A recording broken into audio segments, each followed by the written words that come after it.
नमस्कार दोस्तों, आप सभी का स्वागत है एक बार फिर से हमारे YouTube चैनल पर। तो दोस्तों, हमारे घर में घड़ी का प्रयोग तो किया ही जाता है। घड़ी जो हमें बीते हुए समय और आने वाले समय के बारे में सूचित करता है। हमारे जीवन में सबसे ज़्यादा प्रभाव समय का ही होता है। हर किसी का समय एक जैसा नहीं होता। अच्छे और बुरे समय सभी के जीवन में लगे ही रहते हैं। इस समय चक्र का चलना कायम ही रहता है।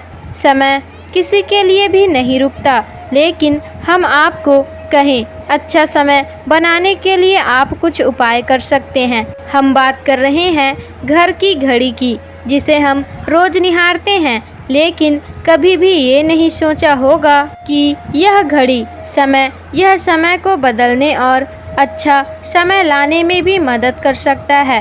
दोस्तों, हम जीवन में कई छोटी छोटी चीज़ों को नज़रअंदाज कर देते हैं, लेकिन वहीं कुछ चीज़ें हमारे जीवन में अच्छा और बुरा प्रभाव डालती हैं। घड़ी की तरह और भी कुछ चीज़ें हैं जो आपके वास्तु दोष और परेशानियों की वजह बनती हैं। तो आइए दोस्तों, सबसे पहले जान ले आपको वास्तु दोष के बारे में कैसे पता चलता है और आप कैसे इसे आसानी से दूर कर सकते हैं।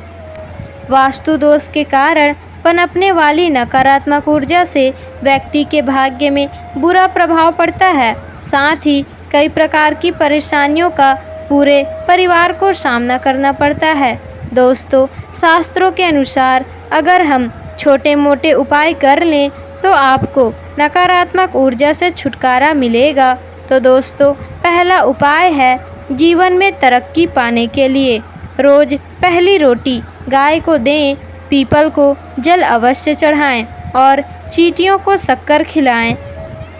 तांबे के लोटे के पानी में चंदन मिलाएं और रात को अपने सर के सिराहने रखकर सो जाएं। सुबह उस जल को तुलसी में चढ़ा दें। ऐसा करने से आपकी परेशानियां खत्म हो जाती हैं। दोस्तों, दूसरा उपाय है वास्तु के मुताबिक अगर आपके घर में तिजोरी है और आप उसके सामने शीशा लगा दें तो इससे धन की बरकत होती है और व्यापारी लोग अपने कैश बुक में शीशा लगाएं, इससे आपके ग्राहक बढ़ेंगे। दोस्तों, अब तीसरा है झाड़ू पोछा को कभी भी खुले में नहीं रखना चाहिए, यानी कि इसे छुपा कर ही रखना चाहिए और झाड़ू कभी भी रसोई घर में नहीं रखनी चाहिए। दोस्तों, चौथा है शौचालय का दरवाज़ा हमेशा बंद रखना चाहिए। कहा जाता है कि घर की नकारात्मक ऊर्जा शौचालय में ही वास करती है। ऐसे में आपके शौचालय का दरवाज़ा खुला रहता है तो नकारात्मक ऊर्जा घर में प्रवेश करती है। पांचवा है घर में सुख शांति के लिए कपूर को घी में डुबाकर सुबह शाम जलाना चाहिए। इससे वास्तु दोष भी कम होता है और रह रहे सदस्यों की परेशानियां भी दूर होती है। छठवा है दोस्तों, दुर्घटना से बचने के लिए हनुमान चालीसा के बाद कपूर जरूर ही जलाएं। सातवां है जिस जगह पर वास्तु दोष हो वहां कपूर की 2 टिक्कियां रखें, खत्म हो जाने के बाद दोबारा इसे रखें। आठवां है सूर्यास्त के बाद किसी को भी दूध, दही या फिर प्याज नहीं देना चाहिए, ये भाग्य में बाधक भी बन सकता है।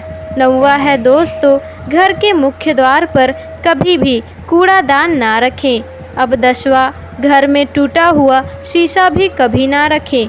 11वां है दोस्तों, अच्छा भाग्य के लिए सुबह नहाते समय पानी में कपूर का तेल मिलाएं। शनिवार को चमेली का तेल भी मिला सकते हैं।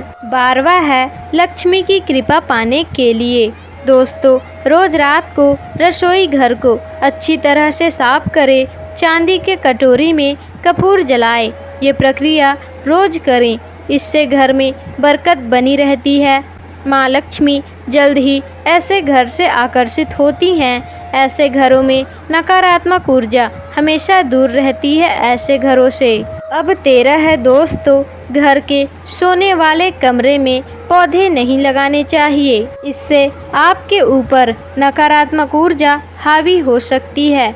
नंबर 14 है दोस्तों, घर में पौधों में पानी डालने वाले पानी में सेंधा नमक मिलाएं। सादे नमक का भी उपयोग आप कर सकते हैं, लेकिन सेंधा नमक ज़्यादा फलदायी होता है।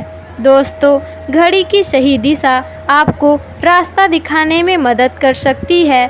इसके अलावा कैलेंडर को कहाँ लगाना चाहिए और कहाँ नहीं लगाना चाहिए, यह भी आपको बताते हैं। तो दोस्तों, घड़ी का आकार वास्तुशास्त्र के अनुसार गोल आकार या अंडाकार आकार की घड़ी बहुत ही शुभ मानी जाती है, लेकिन बाजार में आजकल कई प्रकार की घड़ियां मिलती हैं जिसमें भगवान और व्यक्तियों की तस्वीर भी लगी हुई होती है। तो दोस्तों, घड़ी के साथ तस्वीर लगाना बिल्कुल भी सही नहीं माना जाता। इससे आपके जीवन पर समय का प्रभाव देखने को मिलता है और भगवान की तस्वीर में घड़ी बिल्कुल भी नहीं लगाना चाहिए, क्योंकि भगवान को रोज धूप दीप पूजन की आवश्यकता होती है और घड़ी तो कई महीनों तक धूल में ऐसे ही पड़े होते हैं। तो इससे भगवान का अपमान होता है और ये शुभ नहीं माना जाता। हो सके तो दोस्तों, घड़ी का आकार हमेशा गोल या फिर अंडाकार ही पसंद करें। यह हमारे पृथ्वी के आकार को दर्शाता है। इनमें नुकीली आकार होते हैं और वास्तु के अनुसार नकारात्मक की ओर यह ले जाता है। दोस्तों, अब अगली बात है कि घड़ी को स्वच्छ रखें, धूल ना जमने दें। दोस्तों, और कहीं से भी घड़ी टूटी फूटी नहीं होनी चाहिए। दोस्तों, हम चाहते हैं कि हमारे जीवन में कुछ अच्छा और बेहतर हो। इसके लिए हम खुद को संवारे रखते हैं, नए कपड़े पहनते हैं और नए आभूषण भी पहनते हैं। उसी प्रकार हमारे घर के घड़ी को भी स्वच्छ रखना चाहिए हमें। तो दोस्तों, कई लोगों की यह आदत होती है कि कई घरों में पुरानी घड़ियों को ही बनवाकर चलाते रहते हैं।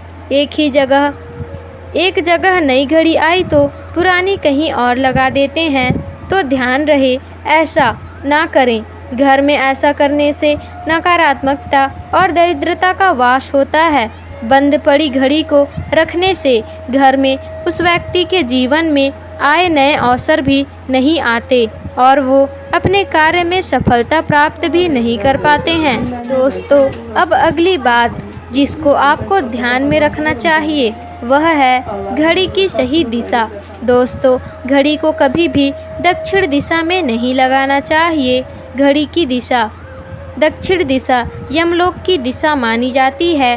काल का अंतिम चक्र यहीं से शुरू होता है, इसलिए वास्तुशास्त्र में इस दिशा को अशुभ माना गया है। घड़ी को पूर्व पश्चिम उत्तर दिशा में लगा सकते हैं। घर के मुख्य द्वार के ऊपर कभी ना लगाएं घड़ी, इससे आपके जाने आने की दिनचर्या में पड़ सकता है प्रभाव। दोस्तों, घड़ी के साथ कैलेंडर को भी ध्यान में रखें।